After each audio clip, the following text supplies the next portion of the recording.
तेजस्विनावधीतमस्तु मा विद्विषावहै। ॐ शान्तिः शान्तिः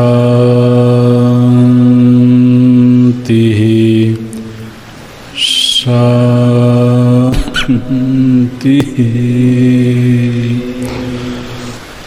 सदाशिवसमारम्भां शङ्कराचार्यमध्यमाम्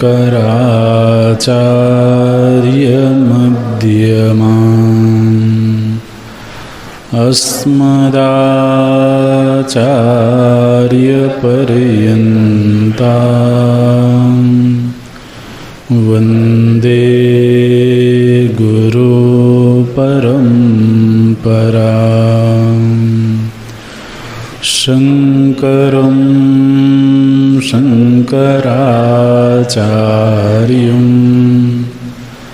केशवं बादरायणं सूत्रभाष्यकृतौ वन्दे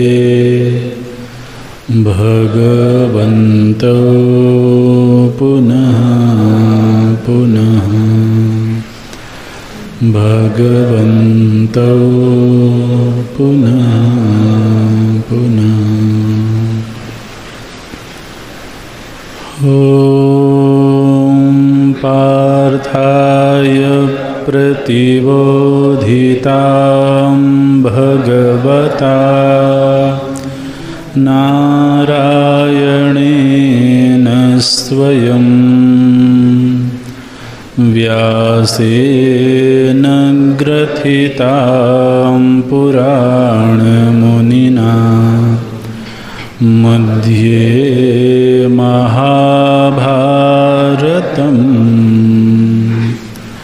अद्वैतामृतवर्षिणीं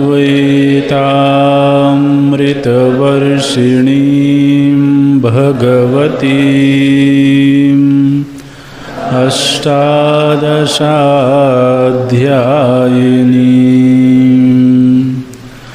अम्ब त्वामनुसन्दधामि भगवद्गीते भवद्वेषिणी।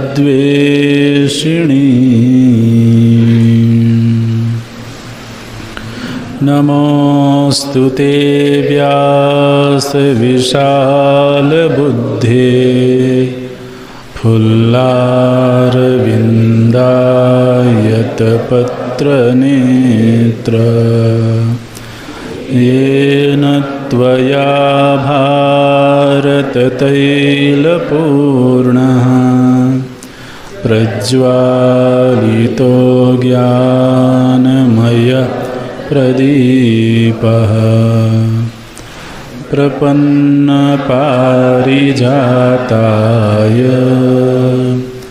स्तोत्रवेत्रैकपाणये ज्ञानमुद्राय कृष्णाय गीतामृतदुहे नमः। सर्वोपनिषदो गावो दुग्धा गोपालनन्दना पार्थो वत्सः सुधीर्भोक्ता गीतामृतं महत् वसुदेवसुतं देवं कंसचाणूरमर्दनं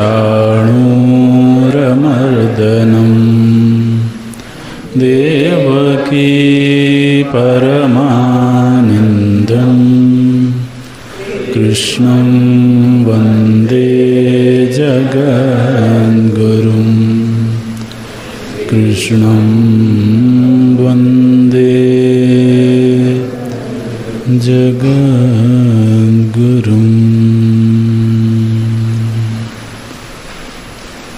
यद्यप्येते न पश्यन्ति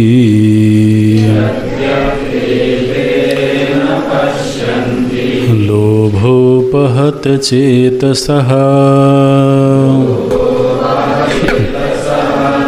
कुलक्षयकृतं दोषं मित्रद्रोहे च पातकम् कथं न ज्ञेयमस्माभिः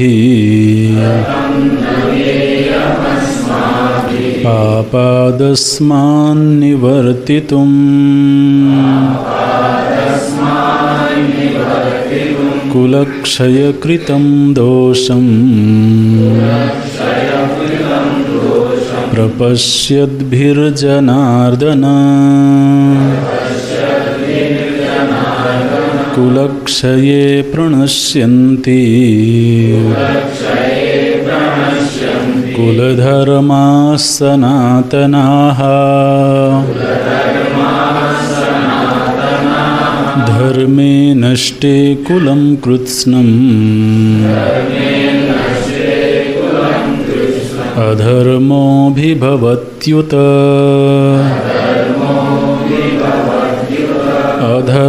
अधर्माभिभवात् कृष्ण प्रदुष्यन्ति कुलस्त्रियः स्त्रीषु दुष्टासु वार्ष्णेय जायते वर्णसंकरः संकरो नरकायैव कुलघ्नानां कुलस्य च पतन्ति पितरो ह्येषां लुप्तपिण्डोदकक्रियाः दोषैरेतैः कुलघ्नानां वर्णसंकरकारकैः उत्साद्यन्ते जातिधर्माः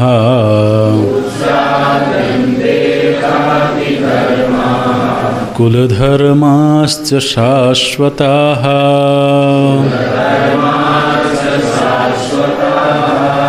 उत्सन्नकुलधर्माणां मनुष्याणां जनार्दन नरके नियतं वासः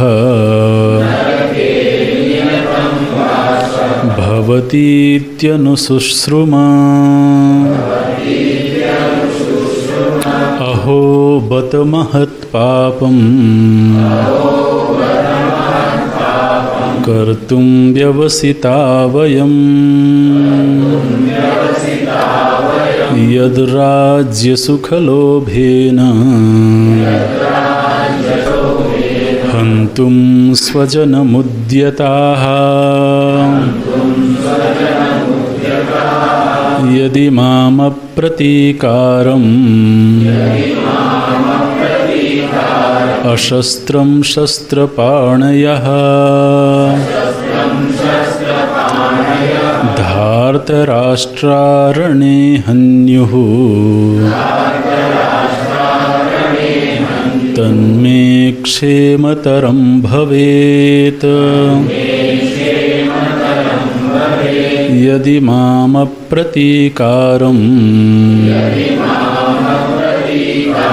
अशस्त्रं शस्त्रपाणयः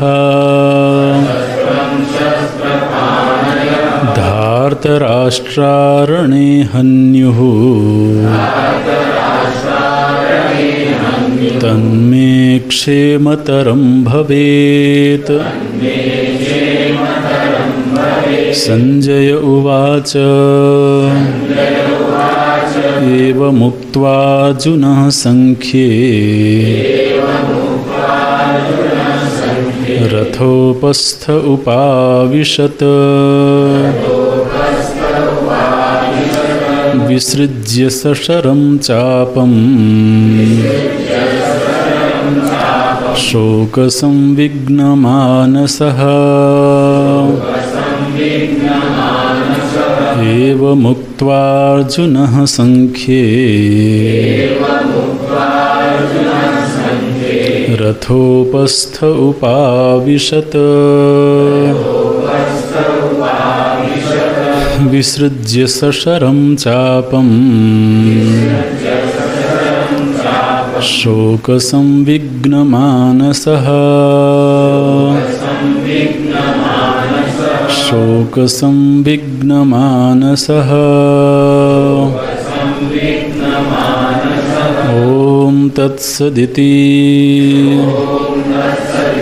श्रीमद्भगवद्गीतासूपनिषत्सु ब्रह्मविद्यायां योगशास्त्रे श्रीकृष्णार्जुनसंवादे अर्जुनविषादयोगो नाम प्रथमोऽध्यायः।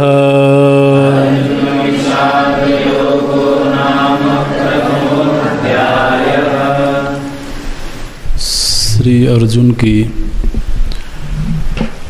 एक प्रौढ़ उक्ति है। वो बोलते हैं यद्यपि एते न पश्यन्ति।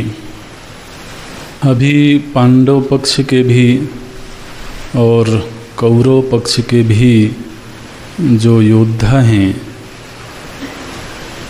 उनके चित्त में लोभ वृत्ति प्रबल हो गई है। अभी परिणाम पर विचार नहीं कर पा रहे हैं। लोभोपहत चेतसः तस्मात् एते न पश्यन्ति। इसलिए ये भयावह परिणाम को नहीं देख पा रहे हैं। किसी भी युद्ध का परिणाम कितना विभत्स होता है, कितना दारुण होता है, वहाँ तक अभी इनकी दृष्टि नहीं जा रही है। किंतु हम तो उस परिणाम पर विचार कर सकते हैं।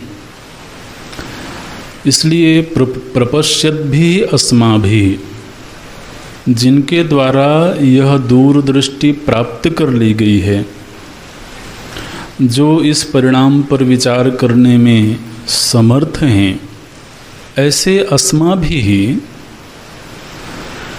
पापात् निवर्तितुम कथम न ज्ञेयम्। ऐसे हम विचारवान लोगों को इस भावी पाप की जो परिणति है उससे बाहर निकलने के विषय में क्यों ना सोचें। ये अर्जुन की एक प्रौढ़ उक्ति है और यहाँ पर हम सभी को ध्यान रखना चाहिए कि अर्जुन के द्वारा जितनी बातें कही गई हैं, प्रभु जी ने किसी भी विचार का खंडन नहीं किया। आगे भी जब भगवान बोलना आरंभ करेंगे तो आप देखेंगे कि इनमें से किसी भी विचार का भगवान खंडन नहीं करते हैं। इसका मतलब है कि अर्जुन के ये जो वक्तव्य हैं, ये जो तर्क हैं, भगवान इनका अनुमोदन करते हैं।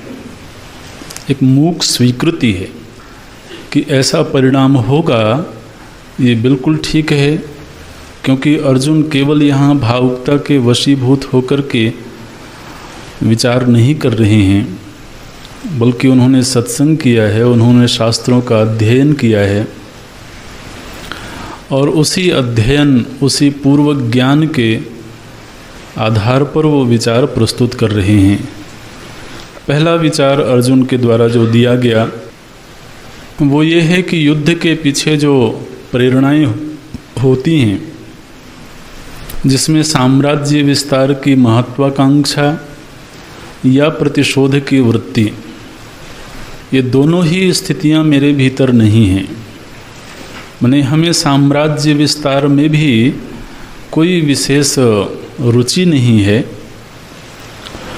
और निहत्य धार्त राष्ट्रान नह का प्रीति स्यात्। इन धार्त राष्ट्रों को, धृतराष्ट्र के संबंधियों को मार करके हमें कौन सी प्रीति होगी। इस वक्तव्य में अर्जुन के द्वारा प्रतिशोध वृत्ति का भी निषेध कर दिया गया। न कांक्षे विजयम कृष्ण न राज्यम सुखानि च। इस वक्तव्य से साम्राज्य विस्तार की आकांक्षा का निषेध किया और निहत्य धार्त राष्ट्रान नह कह प्रीति स्यात्, इससे तो प्रतिशोध वृत्ति का अर्जुन ने निषेध किया। तो चूंकि ये दोनों ही प्रेरणाएं युद्ध के लिए यहाँ पर नहीं हैं, इसलिए युद्ध अनौचित दिख रहा है, युद्ध का अनौचित्य अभी दिखाई दे रहा है। तो युद्ध के पहले जो चीज़ें होती हैं उनका अर्जुन ने निषेध किया और युद्ध का जो परिणाम होगा वह भी कोई बहुत सुखद नहीं होगा, उसकी ओर अर्जुन संकेत करते हैं। और ये बड़ी बात है कि भगवान किसी भी विचार को रोकते नहीं हैं, बीच में किसी प्रकार की कोई टिप्पणी नहीं करते हैं। वो बड़ी एकाग्रता से अर्जुन के वक्तव्य को सुनते हैं। तो परिणाम कैसा होगा उस पर विचार कर रहे हैं अर्जुन। बोलते हैं कि युद्ध का परिणाम यह होगा कि कुल का क्षय हो जाएगा, क्योंकि कई कुल ऐसे हैं जहाँ के सारे ही पुरुष इस सभा में, इस युद्ध भूमि में आए हुए हैं, तो सभी का नाश होगा। इसका मतलब है उस कुल का नाश हो जाएगा। और कुलों से ही समाज बना हुआ है। मुख्य रूप से अगर हम भारतीय समाज को देखें तो भारतीय समाज की संरचना परिवारों के रूप में ही है, कुलों के रूप में ही है। तो असंख्य कुल मिलकर के ही एक भारतीय समाज का निर्माण करते हैं। व्यक्ति के नष्ट होने से परिवार बिखरता है, लेकिन कुल का नाश हो जाने से पूरा समाज बिखरता है। इसलिए कुलक्षय कृतम दोषम, कुल का क्षय हो जाने से उत्पन्न होने वाला जो दोष है उस पर हमें आखिर क्यों विचार नहीं करना चाहिए, जबकि हम समाज के जिम्मेदार लोग हैं। तो जब संबंध भाष्य का हम लोग अध्ययन कर रहे थे तो उसमें भगवान भाष्यकार के द्वारा ये बात कही गई है कि जो समाज के श्रेष्ठ लोग हैं उनके द्वारा गृहीत और अनुष्ठित धर्म ही प्रचयम गमिष्यति। तो अर्जुन को ये पूरा अपने आप के प्रति आत्मविश्वास है, ये हम समाज के श्रेष्ठ लोग हैं, समाज हमारा अनुकरण करता है। तो यदि हम ही समाज के नाश का कारण बनेंगे तो फिर समाज आगे उसी का अनुकरण करेगा। आने वाली पीढ़ियां हमें ही दृष्टांत बनाएंगे। इसलिए अस्माभि कथम न गेयम, ये बड़ा वाक्य है। जो व्यक्ति जिम्मेदारी अनुभव करता है वो जरूर इस तरह से विचार करता है। वो केवल आवेश में आकर के कोई निर्णय नहीं लेता है। और जिसको दूसरों की कोई परवाह नहीं है वो तो किसी भी तरीके से बर्ताव करे, उसमें कोई बड़ी बात नहीं है। लेकिन जिसको लगता है कि मैं जिम्मेदार हूँ और मेरे पीछे एक समाज है, तो ज़रूर वो परिणाम पर विचार करता है, वो दूरदृष्टि रखता है, दूरदर्शी होता है। तो बोलते हैं कि भगवान दो यहाँ पर पाप की संभावनाएं हैं। एक तो कुलक्षय कृतम दोषम और दूसरा मित्रद्रोहे च पातकम। मित्रों से द्रोह करना ये हमारी भारतीय संस्कृति इसकी अनुमति नहीं देती है, और बल्कि मित्रद्रोह एक बड़ा पाप माना जाता है। इसलिए निवर्तितुम कथम न गेयम, हमें इस पर क्यों विचार नहीं करना चाहिए। मानो कि प्रभु जी ने इशारों में पूछा होगा कि चलो विचार करना चाहिए, तो आप अपने विचार बताओ पहले, आपके क्या विचार हैं। तो बोलते हैं भगवान, जैसा मैंने आपसे ही सुना होगा, गुरुजनों से सुना होगा, शास्त्रों में पढ़ा होगा, कुलक्षये प्रणश्यन्ति कुलधर्माः, कुलक्षये सति सनातनाः कुलधर्माः प्रणश्यन्ति। कुल का क्षय हो जाने से जो परंपरा से चली आ रही धार्मिक मान्यताएं हैं उनका लोप होने लगेगा।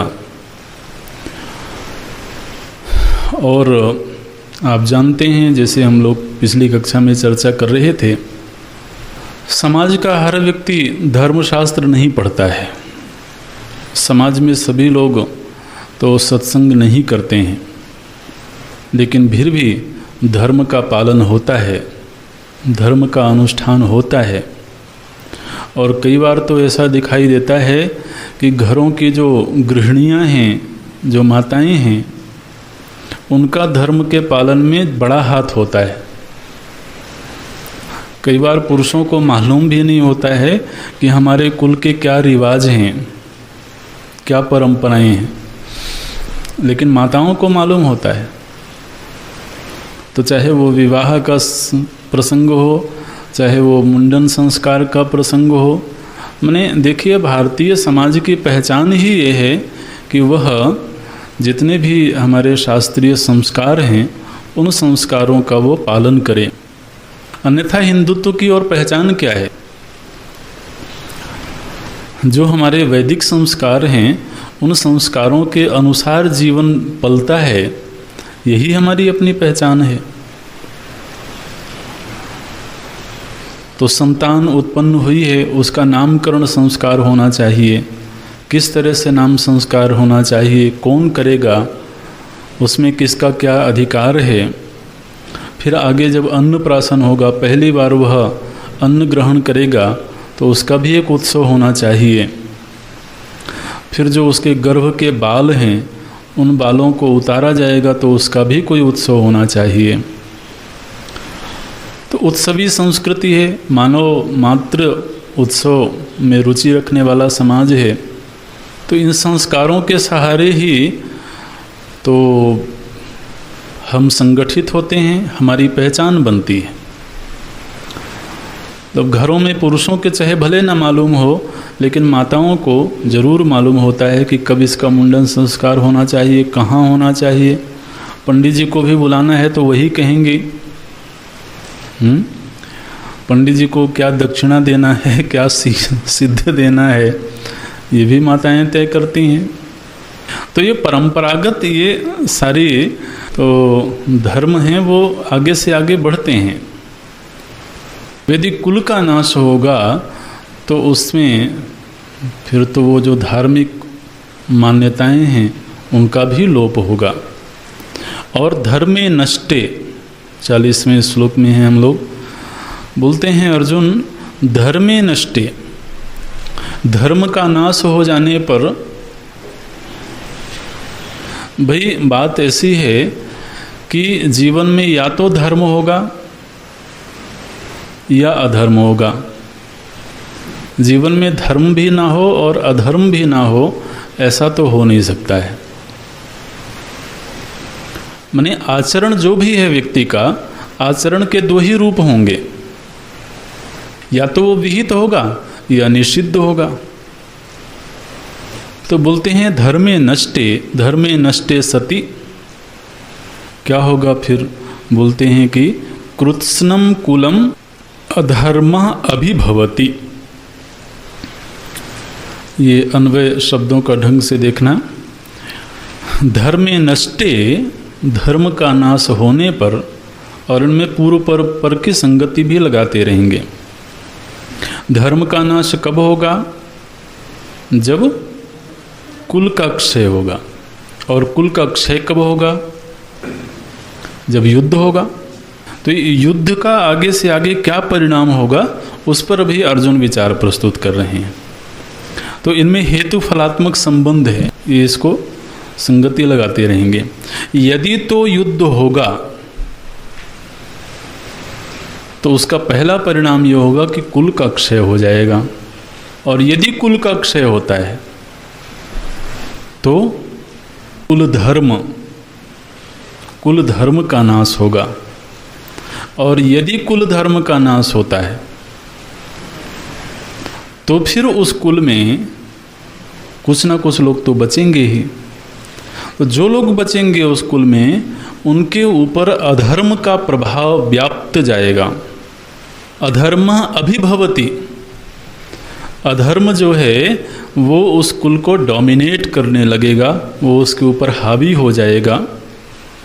ये बोलते हैं कृत्स्नम, पूरे कुल के ऊपर अधर्म का प्रभाव हो जाएगा। माने धर्म की मर्यादा का पालन करने वाले जब लोग नहीं रहे, तो आप देखिए, चाहे वो युद्ध के परिणाम स्वरूप ऐसा हो या पलायनवाद के परिणाम से ऐसा हो, तो जो नई पीढ़ियां हैं, अगर उनको पूर्व की पीढ़ी उन विचारों का हस्तांतरण नहीं करती है तो क्या होता है? बोले हमको मालूम ही नहीं है। किसी से पूछा जाए कि आपके कुल देवता कौन है, बोले हमको मालूम ही नहीं है। क्यों मालूम नहीं है? क्योंकि पूर्व की पीढ़ी ने बताया नहीं। ये तो जो परंपरागत जो विचार आगे से आगे बढ़ते हैं, तो उसमें हर पीढ़ी का ये दायित्व होता है। इसलिए कोई पीढ़ी ये कहे कि आज वर्तमान जो जनरेशन है वो बिगड़ गई है या वो धर्म छोड़ रही है, इसमें केवल वही पीढ़ी जिम्मेदार है, ऐसा कहना बहुत उचित नहीं है।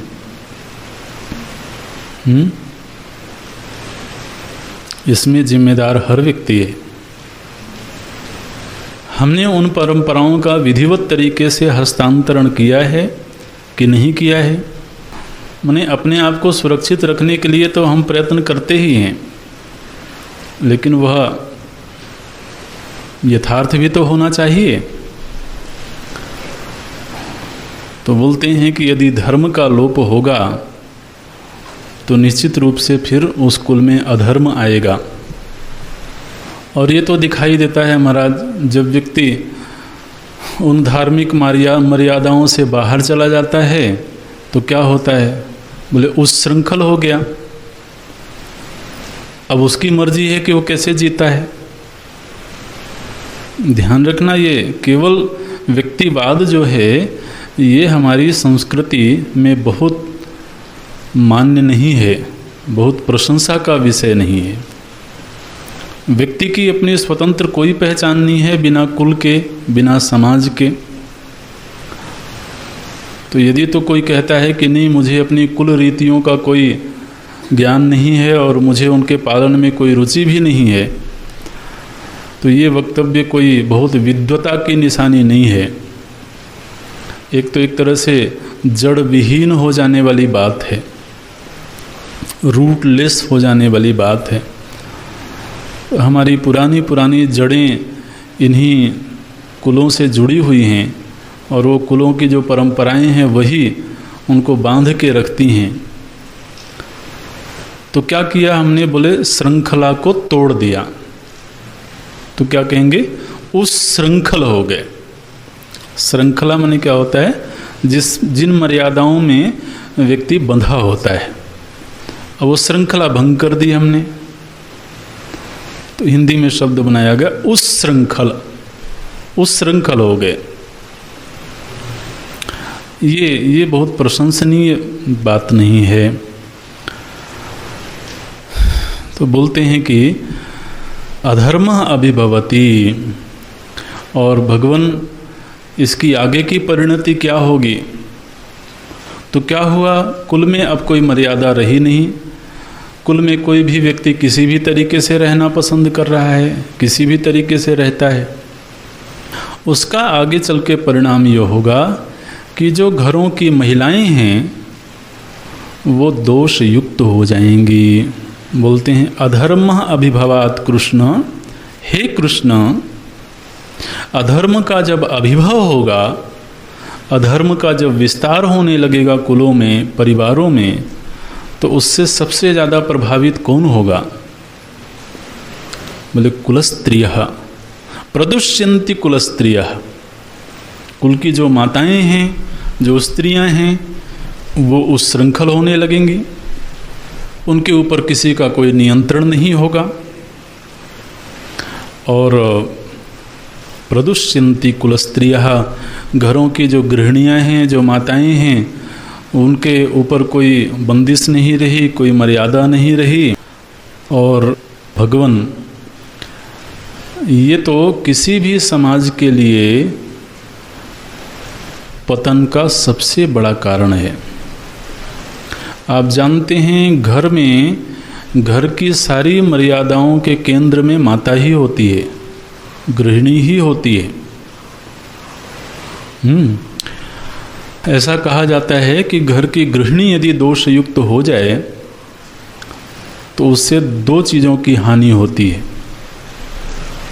धर्म की हानि तो होती ही है, साथ ही साथ संतान की हानि होती है।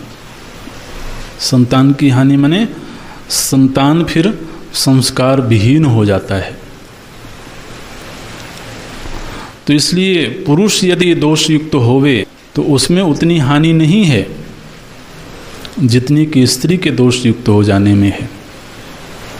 इसलिए भगवान बोलते हैं कि वो अर्जुन बोलते हैं कि भगवान अधर्म अभिभवात कृष्ण प्रदुष्यन्ति कुलस्त्रियः, और दुष्टासु स्त्रीषु वार्ष्णेय, हे वार्ष्णेय, ये भगवान के प्रति अर्जुन का संबोधन है। हे वृष्णिवंशी वार्ष्णेय, दुष्टासु स्त्रीषु, स्त्रियां यदि दोष युक्त हो गईं, दुष्ट का अर्थ होता है दोष युक्त होना। दुष्ट का अर्थ आप बहुत ऐसे नहीं लेना कि कोई व्यक्ति बहुत उद्दंड हो गया। दुष्ट का अर्थ है जो दोष युक्त है। जैसे कभी कभी आपने सुना होगा, बोला जाता है ये दुष्ट विचार है। वो दुष्ट विचार है माने क्या, उस विचार में दोष है। तो इसी तरह से यदि तो कुल धर्म का नाश हुआ और अधर्म की वृद्धि होने लगी तो जो स्त्रियां हैं वो दोष युक्त हो जाएंगी, और दोष युक्त स्त्रियों के होने से फिर अगला जो परिणाम होगा वो और भी भयावह होगा। वो क्या होगा, बोले दुष्टासु स्त्रीषु जायते वर्ण संकरः, और उसका अगला परिणाम होगा कि फिर अगली जो संतानें हैं वो वर्ण संकर पैदा होने लगेंगी। ये स्थिति है। जायते वर्ण संकरः, वर्ण संकर पीढ़ियां पैदा होने लगेंगी। अब देखिए भाई, ये तो हमारे शास्त्रीय विचार हैं। समाज में इनका कितना पालन होता है नहीं होता है वो तो एक अलग बात है, लेकिन कम से कम हमको जो शास्त्रीय विचार हैं वो जानने चाहिए। हम लोग शास्त्र का अध्ययन करते हैं, हम एक जिम्मेदार विद्यार्थी हैं, इसलिए हमको शास्त्रीय दृष्टि मालूम होनी चाहिए। समाज में उस दृष्टि का अनुवर्तन हो रहा है नहीं हो रहा है वो तो दूसरी बात हो गई। तो अर्जुन बोलते हैं कि स्त्रियों के दोष युक्त हो जाने से, आप देखिए कि किसी भी परिवार में, किसी भी समाज में स्त्री को मर्यादा की सीमा माना जाता है। और इसीलिए हमारे इतिहास में हम लोग ऐसा पढ़ते हैं, किसी पुरुष का अपहरण कर लिया गया तो उससे उस समाज में कोई विशेष ज़्यादा परेशानी नहीं हुई, लेकिन किसी स्त्री का अपहरण कर लिया जाए या किसी स्त्री के साथ में अभद्र व्यवहार किया जाए तो वो उस स्त्री के प्रति नहीं है, वो उस पूरे कुल के प्रति है। इसीलिए तो आप देखिए कि इतिहास में, कथाओं में हम ऐसा पढ़ते हैं कि जब भी किसी के साथ कोई प्रतिशोध लेना है, किसी कुल के साथ या किसी व्यक्ति के साथ में, तो प्रतिशोध लेने के लिए सबसे पहले कहाँ चोट मारी जाती है? स्त्री के ऊपर। तो जयंत जो है वो भगवान की परीक्षा लेना चाहता है। अरे तो भगवान की परीक्षा लेना चाहते हो तो सीधे भगवान से ही लड़ाई करो।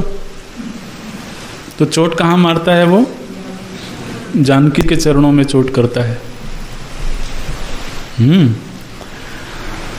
भगवान रावण को युद्ध की चुनौती देना चाहते हैं। इस दृष्टि से भी शास्त्रों को देखना, कभी हम लोग पढ़ेंगे तो आगे चर्चा करेंगे। भगवान जो हैं प्रभु श्री राम जी, वो रावण को चुनौती देना चाहते हैं। तरीका क्या अपनाया गया? शूर्पणखा को दंड दिया गया। तो शूर्पणखा को जो दंड दिया गया वो मानो कि भगवान ने रावण को चुनौती दिया है। गोस्वामी जी वहाँ पर लिखते हैं मनहु चुनौती दीन, क्योंकि रावण की बहन के साथ में जब ऐसा व्यवहार हुआ तो केवल एक व्यक्ति के साथ ये व्यवहार नहीं किया गया है, बल्कि उस कुल के ऊपर चोट मारी गई है, उस कुल को चुनौती दी गई है। और इसी चुनौती का बदला लेने के लिए रावण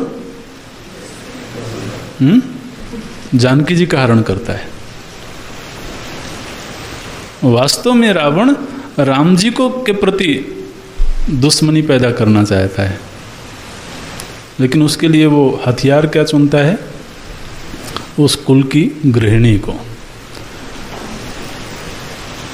तो वो धर्म की मर्यादा भी है, धर्म की स्थापना में एक बड़ी भूमिका है उसकी,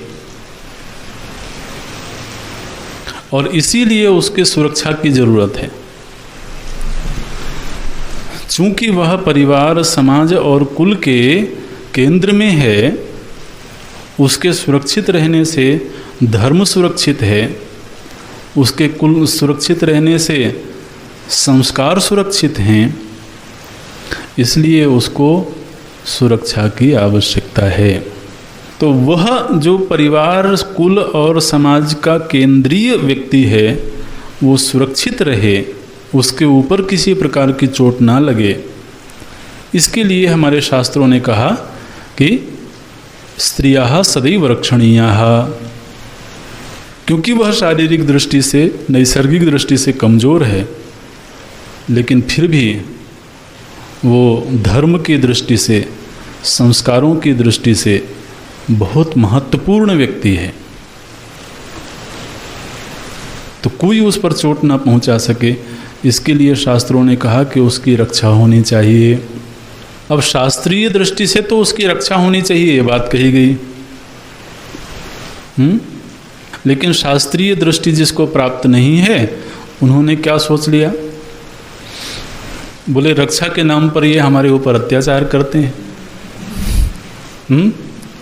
तो ये डोमिनेट करते हैं। वास्तव में उसका रूप ऐसा नहीं है।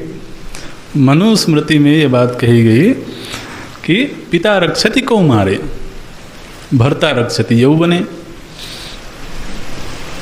तो जो पिता है वो बाल्यावस्था में रक्षा करता है, युवावस्था में पति रक्षा करता है और जरावस्था में पुत्र रक्षा करता है। तो स्त्रियाः सदैव रक्षणीयाः, तो उसकी रक्षा होनी चाहिए क्योंकि वो महत्वपूर्ण व्यक्ति है। ये तो शास्त्रीय दृष्टि है। अब क्या हुआ कि अब उस समाज में विचार बदलते रहते हैं, आदमी का रहन सहन बदलता है। बोले नहीं जी हम भी बराबर के। अरे आपके बराबर का हक किसने नहीं दिया है भी, आपको तो बल्कि ज़्यादा ही महत्व दिया गया। लेकिन अभी इस पर हम ज़्यादा नहीं बोलेंगे।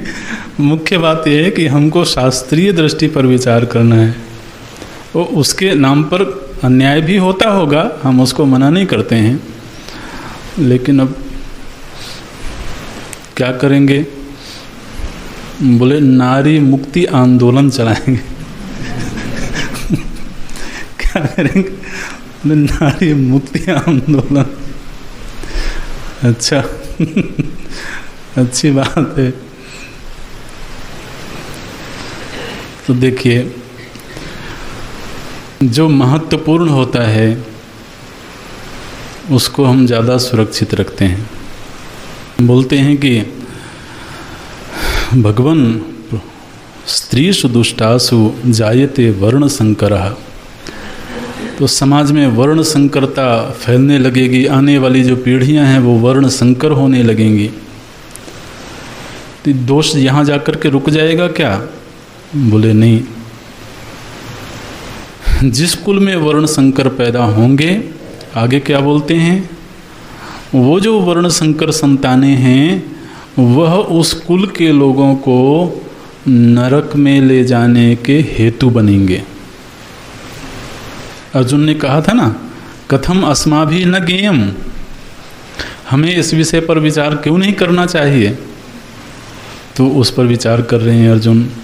बोलते हैं संकरः, 42वें श्लोक में है, संकरः कुलघ्नानां कुलस्य च नरकाय एव।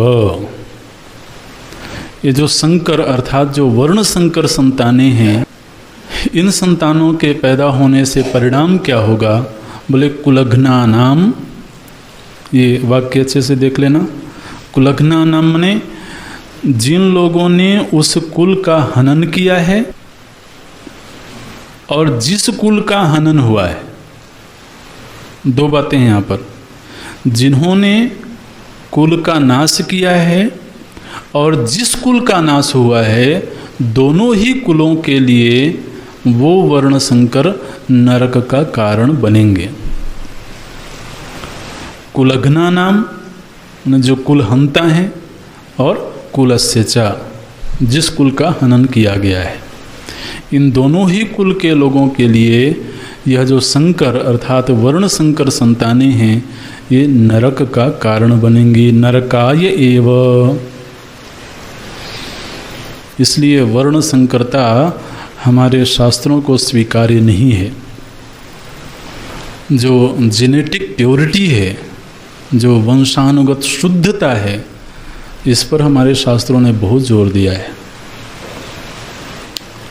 अब वर्तमान समाज में इसको चाहे जिस रूप में देखा जाता हो वो तो बात अलग हो गई, बल्कि अभी तो ऐसा दिखाई देता है कि विपरीत वर्ण में विवाह होवे तो सरकारें महाराज उसको प्रमोट करती हैं, ऐसा भी कहीं कहीं पर दिखाई देता है। लेकिन ये बिल्कुल भी शास्त्रीय विचार नहीं है। आखिर आप देखिए, आदमी तो फलों में, अनाज में, पशुओं में, हर जगह वर्ण शुद्धता देखता है कि नहीं देखता है? अब बहुत निकृष्ट सा अगर दृष्टांत लें तो महाराज कोई अच्छे ब्रीड का कुत्ता भी खरीदने जाए कोई, तो पता करता है कि इसका जो जेनेटिक ये शुद्ध है कि नहीं है। तो क्यों देख रहे हो? क्योंकि अगर वंशानुगत शुद्धता होगी तो उसका जो चरित्र है, उसका जो कैरेक्टर है, वो आगे से आगे बढ़ता है। तो उसका जो जेनेटिक कैरेक्टर है वो तभी वैसा ही रहेगा जबकि उसमें जेनेटिक प्योरिटी होवे, वंशानुगत शुद्धता होवे, अन्यथा उसके गुणधर्म बदल जाएंगे। तो इसलिए फलों में आप देखिए, आम का ये नाम है, इस आम का ये नाम है। अब आम का वो जो नाम है मतलब ये है कि उसका एक चरित्र है, उस फल का एक गुणधर्म है। अब मान लीजिए कि उसके साथ में कोई और ब्रीड जोड़ दी गई तो उसका जो अपना धर्म था वो गुणधर्म बदल गया। तो जब ये कहा जाता है कि क्षत्रिय माने क्षत्रिय के ये गुण हैं, ब्राह्मण माने ब्राह्मण के ये गुण हैं, तो क्षत्रिय के जो गुण शास्त्र में बताए गए हैं वो गुण धर्म उस व्यक्ति में तभी मिलेंगे जबकि उसकी पूरी जो प्राचीन समय से चली आ रही पीढ़ी है उसमें शुद्धता होवे।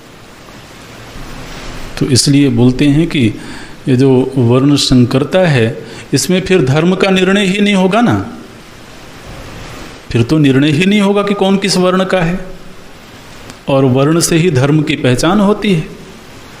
चूंकि तुम ब्राह्मण हो इसलिए तुम्हारा ये धर्म है। जैसे मान लीजिए किसी ने कहा कि चूंकि तुम ब्राह्मण हो इसलिए तुमको मांसाहार नहीं करना चाहिए, ठीक है ना। तो मांसाहार नहीं करना चाहिए क्यों? हेतु क्या दिया गया? क्योंकि तुम ब्राह्मण हो। और मान लो कि सामने वाला कह दे कि मैं ब्राह्मण हूं कि नहीं पता नहीं, अगर वो ऐसा कह दे तो फिर ये जो विधि बनाई गई थी कि तुम्हें मांसाहार नहीं करना चाहिए, इस विधि की तो कोई कीमत ही नहीं रही, क्योंकि विधि तो इस आधार पर बनाई गई थी कि आप इस वर्ण से हो, आपका ये वर्ण है। तो व्यक्ति का जो वर्ण है, उसका जो आश्रम है, वही उसके लिए विधि या निषेध का निर्धारण करता है। अब ऐसे संतानें होने लगे जिनका कोई वर्ण ही ना होवे, तो अब शास्त्र दृष्टि से तो फिर उसका क्या धर्म है क्या अधर्म है इसका निर्णय फिर कौन करेगा? और यदि वो धर्म का निर्णय नहीं हुआ तो इसका मतलब है धर्म का पालन नहीं होगा, और धर्म का पालन नहीं होगा तो नरकाय एव, ये जो बात कही गई है नरकाय एव, तो बात तो सही है। बोलते हैं शंकर नरकाय एव कुलग्नानाम कुलस्य च, तो व्यक्ति तो स्वयं नरक का भागी बनेगा ही, लेकिन साथ ही साथ महाराज एक और अनिष्ट होगा। क्या अनिष्ट होगा? बोले बेचारे उसके कुल के जो पूर्व के पुरुष थे, जो अपने सत्कर्मों की वजह से अच्छे लोगों को प्राप्त किए होंगे, महाराज ये उनके पतन का भी कारण बनेगा। ये तो थोड़ा विचारणीय विषय, इस पर विचार करेंगे हम लोग। क्या बोलते हैं? बोले पतंति पितरः ही एषाम, ऐसे वर्ण संकर संतानों की वजह से जो पितर हैं उनका भी पतन हो जाएगा। पतन हो जाएगा माने उनके जो लोक हैं वो नीचे के हो जाएंगे। अपने स्वयं के सत्कर्मों की वजह से यदि वो उत्कृष्ट लोकों में गए होंगे तो इन वर्ण संकरों की वजह से अब ये कैसे होगा भाई? आदमी को तो अपना लोक अपने कर्मों से ही निर्धारित होता है। उसको कौन सा लोक मिलेगा, ऊपर का मिलेगा या नीचे का मिलेगा, इसका निर्धारण तो उसके अपने कर्म ही करते हैं। फिर आने वाली पीढ़ियां अगर बिगड़ भी गईं तो उनकी वजह से इसका परलोक क्यों नष्ट होगा? अर्जुन क्या बोल रहे हैं? पतंति पितरः, जो पितर हैं उनका पतन हो जाएगा। क्यों पतन हो जाएगा? क्योंकि जो वर्ण संकर संतान होती है वो यदि पितरों को पिंडदान करे भी तो वो पिंडदान उनको प्राप्त नहीं होता है। क्या बोल रहे हैं? लुप्त पिंड उदक क्रिया, पिंड माने पिंडदान जो किया जाता है श्राद्ध के समय में, और उदक माने जो जलांजलि दी जाती है, उदक माने जल। तो पितरों को जो पिंडदान और जलांजलि दी जाती है वो अनुष्ठान पूरा होगा नहीं, उसका लोप हो जाएगा, और उसका लोप हो जाने से तो पितरों का पतन होगा। अभी हम लोग आगे चलते हैं, इस विषय पर हम फिर से लौट के आएंगे। आगे बोलते हैं, बोले कि भगवान वर्ण संकर कारकैहि एतैहि दोषैहि, वर्ण संकरता से उत्पन्न होने वाले ये जो दोष हैं, कैसे दोष? बोले कुलघ्ना नाम, कुलों की हत्या करने वाले, कुलों का हनन करने वाले, ये जितने भी दोष हमने गिनाए हैं, इन सारे दोषों के उत्पन्न हो जाने से तो कुल धर्म तो नष्ट होगा ही, साथ ही जाति धर्म भी नष्ट हो जाएगा। उत्साद्यन्ते जाति धर्माः कुल धर्माश्च। वर्ण संकर संतान पैदा होने से न केवल कुल धर्म नष्ट होगा बल्कि जाति धर्म भी नष्ट होगा। जाति धर्म माने अभी निश्चय ही नहीं हो पाएगा कि कौन किस वर्ण का है। जाति से यहाँ पर अर्थ है वर्ण। तो कुल के नाश होने से एक कुल का नाश हुआ, चलो कोई बात नहीं, लेकिन यदि लगातार इस तरह से संतानें उत्पन्न होगी तो फिर वर्ण का निर्धारण ही नहीं होगा। तो वर्ण धर्म भी नष्ट होंगे, कुल धर्म भी नष्ट होंगे। जाति धर्माः कुल धर्माश्च शाश्वताः, माने परंपरा से चले आ रहे जो ये धर्म हैं इनका नाश हो जाएगा। फिर आगे बोलते हैं, हे जनार्दन, मनुष्याणाम कुल धर्माणाम उत्सन्न कुल धर्माणाम मनुष्याणाम, जनार्दन संबोधन है। बोलते हैं मनुष्यों का यदि कुल धर्म ही नष्ट हो जाए एक बार तो क्या होगा? बोले नरके नियतम वासः भवति।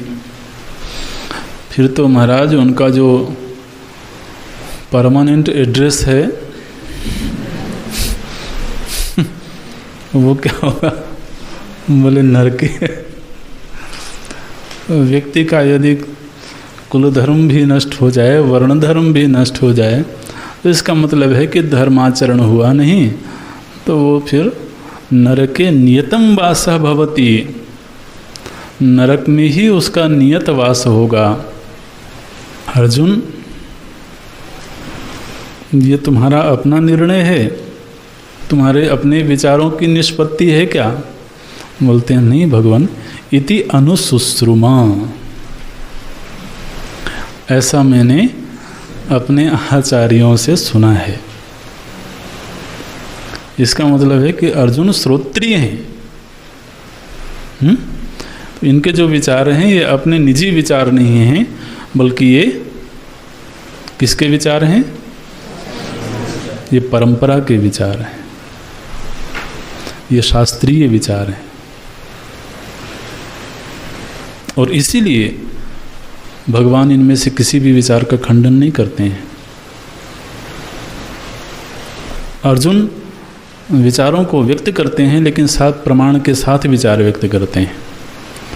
ये विचार मुझे आचार्य परंपरा से प्राप्त हुए हैं, शास्त्र परंपरा से प्राप्त हुए हैं, इति अनुशुश्रुम, ऐसा मैंने सुना है। इसलिए भगवान यहाँ पर विचार की निष्पत्ति हो गई। युद्ध होगा, उससे परिणाम कितनी दूर तक जाएगा, ये विचारों की निष्पत्ति होने के बाद अर्जुन क्या कहते हैं? बोले अहो बत, भगवान कितने आश्चर्य की बात है। महत् पापम कर्तुम वयम व्यवसिता, शायद उनको युद्ध का इतना भयावह परिणाम होगा इसके विषय में इस तरह से विचार पीछे नहीं किया होगा उन्होंने। इसलिए स्वयं ही विचार करते करते जब इस निष्पत्ति पर अर्जुन पहुँचे तो स्वयं ही अपने पूर्व के निर्णयों पर आश्चर्य व्यक्त करते हैं। बोलते हैं भगवान वयम महत् पापम कर्तुम व्यवसिता, व्यवसिता माने निश्चिता, हमने इस महान पाप को करने का निश्चय कर लिया था। और ये निश्चय किस लिए किया था? केवल राज्य सुख लोभेन, यद राज्य सुख लोभेन स्वजनम हन्तुम उद्यताः, हम अपने स्वजनों की ही हत्या करने के लिए सन्नद्ध हो गए, अपने स्वजनों की हत्या में ही तत्पर हो गए। ऐसे महान पाप कर्म का हम लोगों ने निश्चय किया, ये बड़े आश्चर्य की बात है। जबकि हमारे कुल में एक से एक विद्वान है, एक से एक शास्त्रज्ञ हैं, और हम सभी विद्वानों ने मिलकर के ऐसे पाप कर्म का निश्चय किया, ये उचित नहीं हुआ। इसलिए अर्जुन, तुम्हारी निष्पत्ति क्या है? बोले भगवान, मेरी निष्पत्ति, दृढ़ वैचारिक निष्पत्ति ये है कि यदि, ये अर्जुन का निगमन वाक्य है, अंतिम निर्णय वाक्य है, बोलते हैं यदि अप्रतीकारम अशस्त्रम माम, यदि तो प्रतिकार नहीं करते हुए और शस्त्र विहीन मुझ अर्जुन को धार्तराष्ट्राः रणे हन्युः,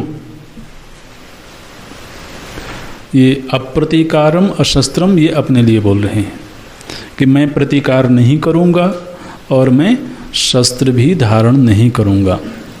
इसलिए माम अप्रतीकारम अस्त्रम, मुझ प्रतिकार नहीं करने वाले और शस्त्रहीन अर्जुन को यदि धार्तराष्ट्राः, धृतराष्ट्र के पुत्र, रणे हन्युः, रण में, इस युद्ध भूमि में मुझे मार भी डालेंगे, तो ऐसा होने पर भी तत् में क्षेमतरम भवेत्, तो ऐसा होना भी मेरे लिए कल्याण की बात होगी। क्षेमतरम माने कल्याण की बात होगी। शस्त्रपाणयः धार्तराष्ट्राः, ये शस्त्रपाणयः धार्तराष्ट्र का विशेषण है। धृतराष्ट्र के वो लोग जिन्होंने शस्त्र धारण किया हुआ है।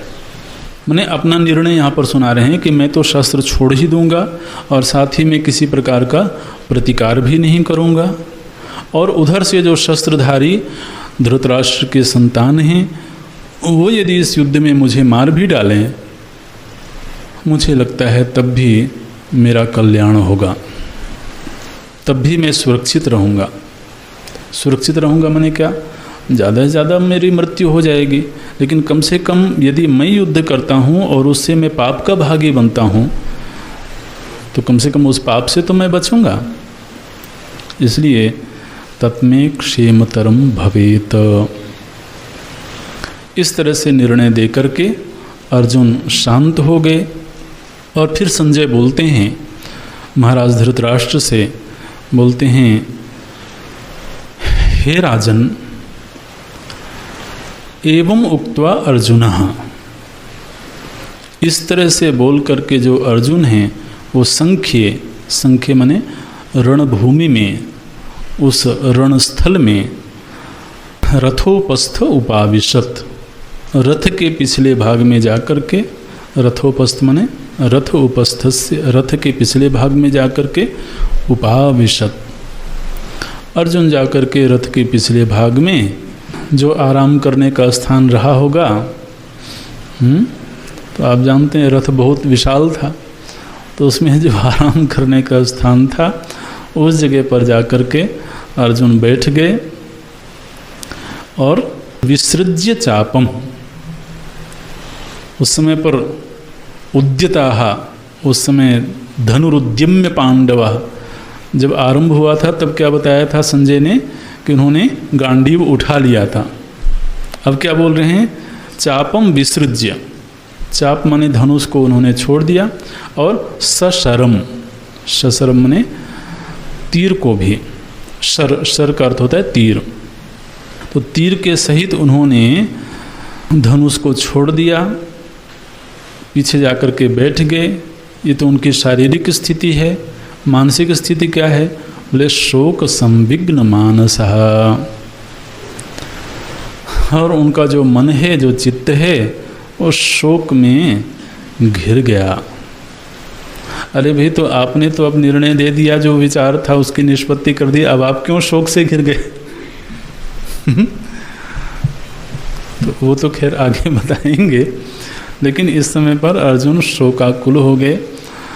एक तरह से अपने विचारों को व्यक्त करते करते एग्जॉस्ट हो गए। जितने विचार उनको व्यक्त करने थे वो उन्होंने बोल दिया। अब यहाँ पर देखिए, वैसे तो हम लोगों ने विचार किया शब्दशः, एक दो बिंदु हैं जिन पर थोड़ा सा विचार होना चाहिए। एक तो यहाँ पर श्राद्ध कर्म और पिंडदान आदि की बात अर्जुन करते हैं, और उनके द्वारा ये कहा गया कि यदि वर्ण संकर जाति पैदा होती है तो उससे पितरों को हानि होगी। पितरों की वो हानि होगी, इसको कैसे विचार करना चाहिए? तो पहली बात तो यह है कि जब कोई व्यक्ति सम्मानित परिवार से होता है, कुलीन परिवार से होता है, तो वो जहाँ होता है वहाँ उसकी अपनी प्रतिष्ठा होती है। जैसे कि महाराज पांडु अपने सत्कर्मों की वजह से एक लोक में गए, देवलोक में गए, तो देवलोक में उनकी अपनी एक पहचान है। देवलोक में रहने वाले जितने लोग हैं उन सभी लोगों के बीच में उनका अपना एक सम्मानित स्थान है। क्यों सम्मानित स्थान है? न केवल उनके अपने कर्मों की बदौलत, बल्कि वो जिस कुल से बिलोंग करते हैं, तो उस कुल की पहचान भी उनके साथ में जुड़ी होती है। तो लोग क्या कहेंगे कि देखिए ये तो महाराज शांतनु के कुल के हैं। रामायण में हम पढ़ते हैं तो भगवान राम तो कुल की मर्यादा का बड़ा ध्यान रखते हैं। क्या बोलते हैं? रघुकुल रीति। ये रीति कहाँ की है? बोले हमारे कुल की है। तो कुल की रीति का बड़ा सम्मान है वहाँ पर। अब मान लीजिए कोई व्यक्ति वहाँ सम्मान का पात्र है, सम्मान के साथ रहता है जिस समाज में गया है, और उस व्यक्ति के आगे की जो पीढ़ियाँ हैं वो संस्कार विहीन हो जाएं, उनका आचरण अशिष्ट हो जाए, तो उसके आने वाली पीढ़ियों का जो आचरण है उस आचरण का प्रभाव उसके सम्मान पर भी पड़ेगा। नहीं क्या? लोग कहेंगे कि देखो ये तो इतने अच्छे व्यक्ति हैं लेकिन इनका बेटा नालायक निकल गया। तो अब बेटे का जो अशिष्ट आचरण है उसका किसके ऊपर प्रभाव पड़ा? उस व्यक्ति के सम्मान पर। तो व्यक्ति का सम्मान केवल अपने कर्मों से ही नहीं जुड़ा होता है, बल्कि उसके आने वाली पीढ़ियों और उसके पूर्व की पीढ़ी दोनों से जुड़ता है। तो जिस कुल में महाराज पांडु हैं, उस कुल मतलब जिस लोक में हैं, जिस समाज में बैठते हैं, वो उस समाज के लोग क्या कहेंगे? बताओ, इनके बेटे ऐसे निकल गए। तो उनको वहाँ पर नीचा दिखाया जाएगा कि आपके कुल में ऐसे ऐसे संतानें पैदा हो गई हैं। इसलिए पतंति पितरः, माने किसी के सम्मान को चोट पहुँचना भी तो उसका पतन है ना। पतन केवल लोक से ही थोड़ी होता है। अगर किसी को नीचा दिखा दिया जाए, उसके सम्मान पर घात किया जाए, तो भी उसके लिए नीचे गिर जाने जैसी बात है। इसलिए व्यक्ति की प्रतिष्ठा बहुत सारी चीज़ों पर निर्भर करती है। दूसरी एक बात है जो यहाँ पर प्रासंगिक है, तो थोड़ा बोलना चाहिए, हालांकि और भी प्रकरण आएंगे तो इस पर चर्चा करेंगे। समाज में एक बात ये कही जाती है कि जो पिंडदान आदि के कार्य हैं, जो श्राद्ध कर्म हैं, उनकी कोई बहुत प्रासंगिकता नहीं है। अब एक समाज है जो इस तरह की बातें करने लगा है, अब पहले भी करते रहे होंगे कि जो पिंडदान आदि हैं, इस क्या है ये? बोले ये सब पंडितों का बनाया हुआ क्या है? पाखंड है। ये पंडितों का बनाया हुआ पाखंड है। अरे कोई व्यक्ति मर गया तो मर गया, अब उसके नाम पर इतना दो इतना दो इतना दो, ये दान करो तो उसको उस लोक में मिलेगा, गाय दान करो तो वहाँ उसको प्राप्त होगी। ये सब चीज़ें, आप सब तो समाज से ही आए हुए हैं ना, तो इन विचारों को जानते ही होंगे। तो इस तरह की चर्चाएं होती, तो इन पंडितों ने अपने व्यक्तिगत लाभ के लिए तो ये सब श्राद्ध आदि बना लिया है। प्रायः इस तरह के बोलने वाले लोग अपने आप को समझदार तो समझते ही हैं, वो हैं कि नहीं वो अलग बात है, लेकिन अपने आप को समझदार तो समझते हैं महाराज, इसीलिए विचार करते हैं इस तरह। अच्छा, आखिर बताओ, तुम सुबह खड़े हो करके यहाँ से सूर्य अर्घ्य देते हो, इतनी दूर सूर्य को मिल जाता है, ऐसे कहने वाले लोग भी हैं। तो अब जिसको जिस लोक में जाना था उस लोक में चला गया वो, अब तुम्हारे देने का उसको मिला कि नहीं मिला, इसको कंफर्म कैसे किया जाए। अच्छा, तो आपके पास चूंकि उसको कंफर्म करने का तरीका नहीं है, इसलिए आप ये कह रहे हो कि इस क्रिया को छोड़ देना चाहिए, है ना? यही कह रहे हैं ना कि चूंकि वहाँ उसको प्राप्त हुआ कि नहीं हुआ इसके विषय में कोई प्रमाण नहीं दिख रहा है, इसलिए उसको छोड़ देना चाहिए। महाराज, जीवन में बहुत सारी ऐसी चीज़ें हैं जिनको कंफर्म नहीं किया जा सकता है, तो क्या क्या छोड़ दोगे?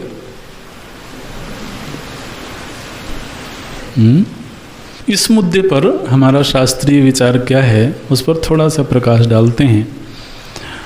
कम से कम हम लोगों को इन विषयों का ज्ञान होना चाहिए। देखिए, हमारी जो वैदिक सनातन परंपरा है, इसमें इसकी कुछ मूल स्थापनाएं हैं, कुछ मूल मान्यताएं हैं। पहली मान्यता ये है कि जो जीव है वो जीव इस शरीर से आरंभ होकर के इस शरीर में ही समाप्त नहीं होता है। जो जीव की यात्रा है वो इस शरीर के पहले भी थी और इस शरीर के बाद भी रहेगी। ये हमारी अपनी वैदिक मूल मान्यता है। इस मान्यता को सारे विचारक स्वीकार करते हों ऐसा जरूरी नहीं है, बल्कि अधिकतर जो धर्म हैं उन्होंने तो शरीर से पहले जीव के सत्ता को स्वीकार नहीं किया। जैसे इस्लाम धर्म है, ईसाई धर्म है, इन्होंने इस शरीर से पहले जीव की सत्ता को स्वीकार नहीं किया। इस शरीर के बाद जीव रहेगा ये स्वीकार करते हैं। उन्हें पूर्व जन्म को स्वीकार नहीं करते, लेकिन इस शरीर के बाद जीव रहेगा ये उनकी स्वीकृति है, माने पुनर्जन्म को स्वीकार करते हैं।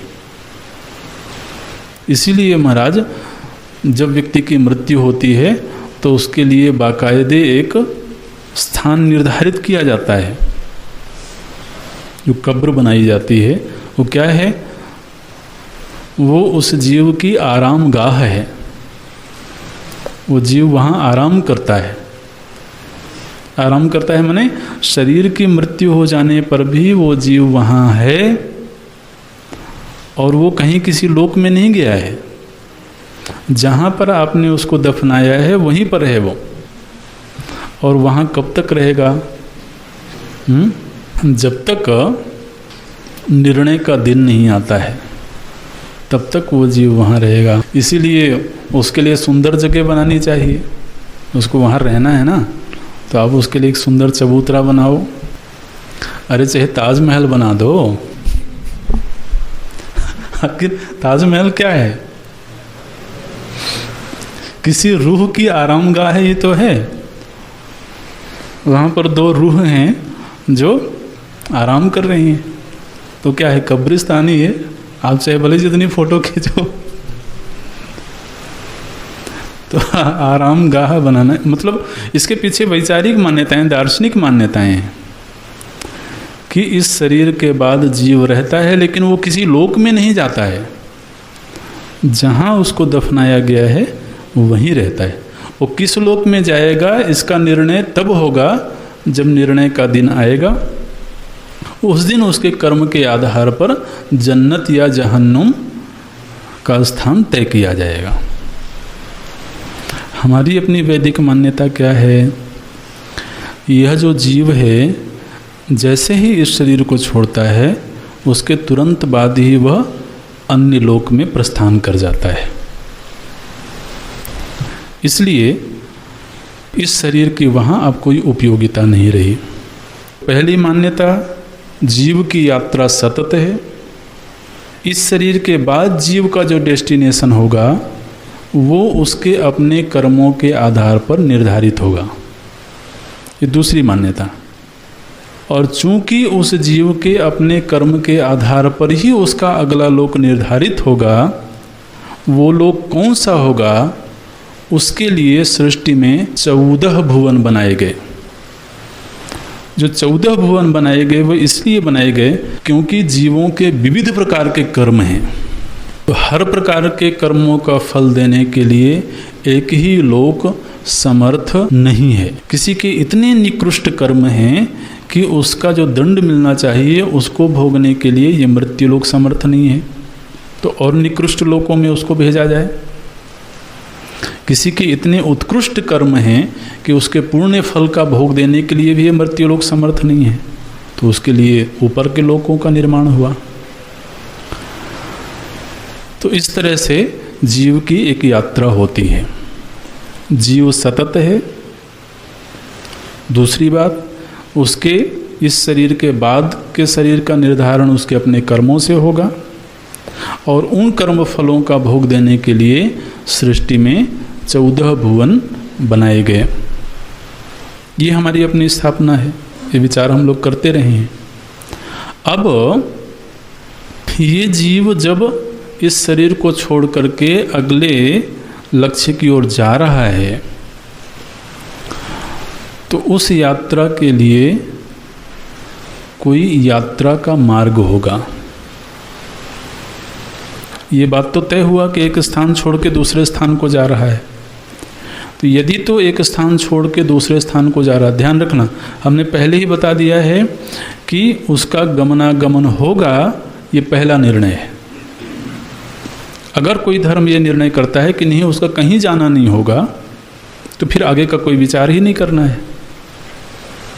लेकिन अगर ये निर्णय होता है कि उसको अगले स्थान पर जाना है तो अब अगले स्थान पर जाना है, निश्चित रूप से उसका जो डेस्टिनेशन है उसके अपने कर्मों ने तय किया है, लेकिन उसकी यात्रा का जो मार्ग है वो मार्ग भी सुखद होवे,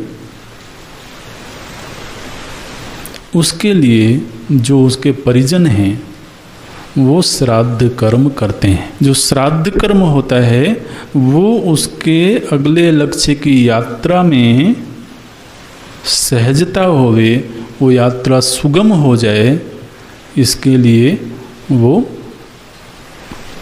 उसकी जो आने वाली पीढ़ियां हैं वो उसके मार्ग को प्रशस्त करती हैं। ये हमारी अपनी शास्त्रीय मान्यता है, इसको ध्यान में रखना। और व्यावहारिक दृष्टि से श्राद्ध के संदर्भ में हम लोग ये विचार कर रहे हैं। व्यावहारिक दृष्टि से हमारे कोई बड़े हैं, पूज्य हैं, उनका शरीर पूरा हो गया है। अब शरीर पूरा हो गया है तो उस शरीर को डिस्पोज करने के लिए, ये बहुत हल्का सा शब्द बोला है हमने लेकिन समझने के लिए ठीक है, उसको अंतिम विदाई देने के लिए हमें कुछ ना कुछ तो करना चाहिए।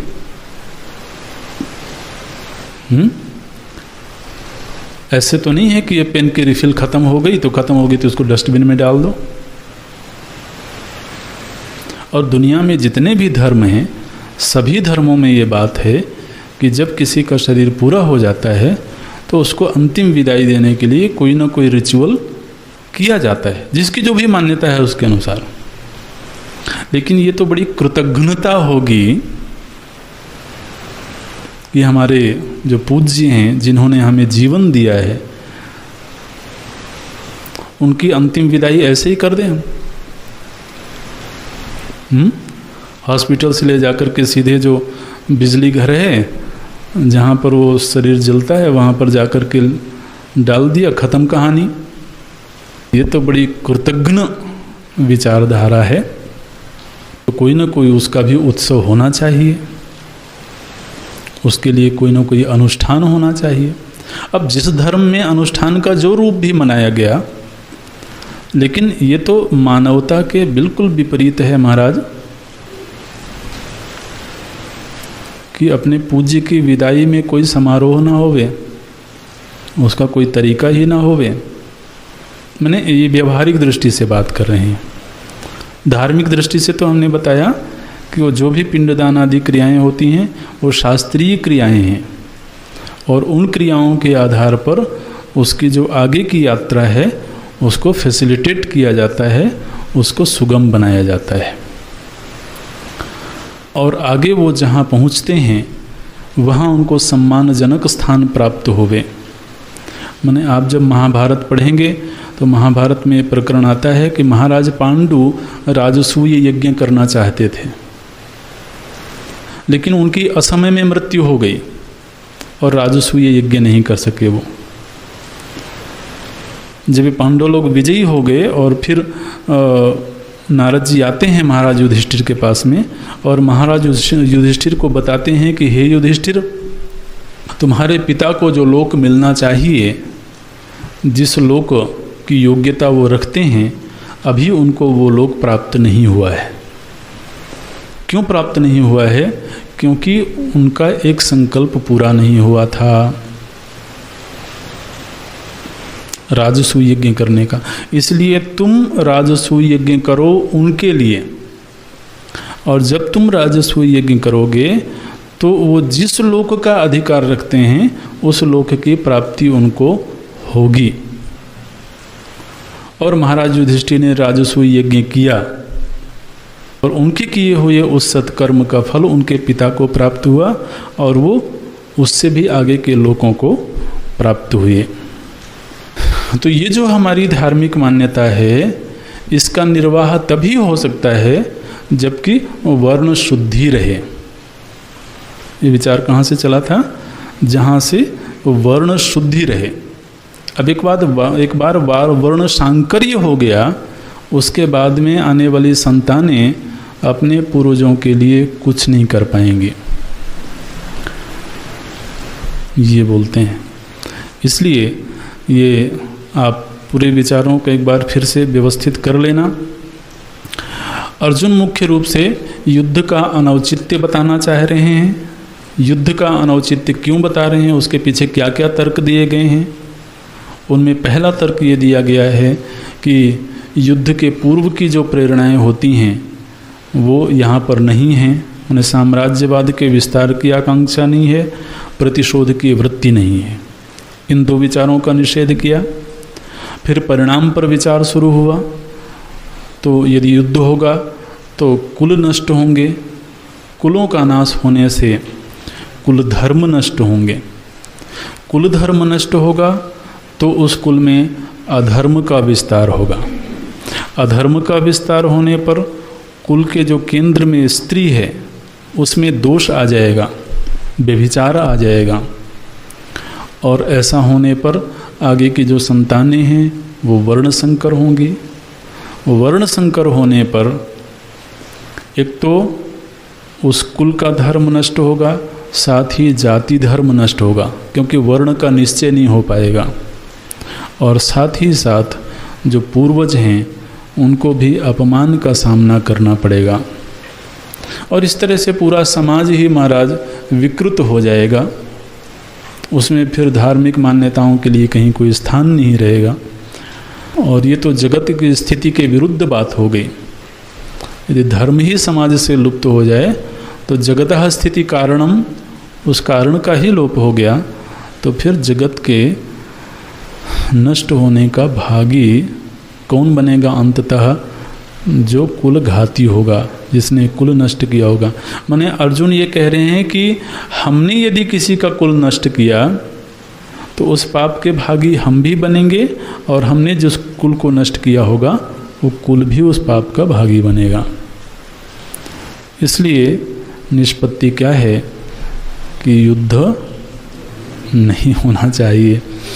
ऐसा श्री अर्जुन का निर्णय है। इस निर्णय के साथ में अर्जुन शांत हो जाते हैं, बैठ जाते हैं। यहाँ पर ये प्रथम अध्याय का विचार पूरा होता है। ओम तत्सत। ओम पूर्णमदः पूर्णमिदं पूर्णात् पूर्णमुदच्यते पूर्णस्य पूर्णमादाय पूर्णमेवावशिष्यते। ओम शांति शांति शांति। हरि ओम। श्री गुरुभ्यो नमः। हरि ओम।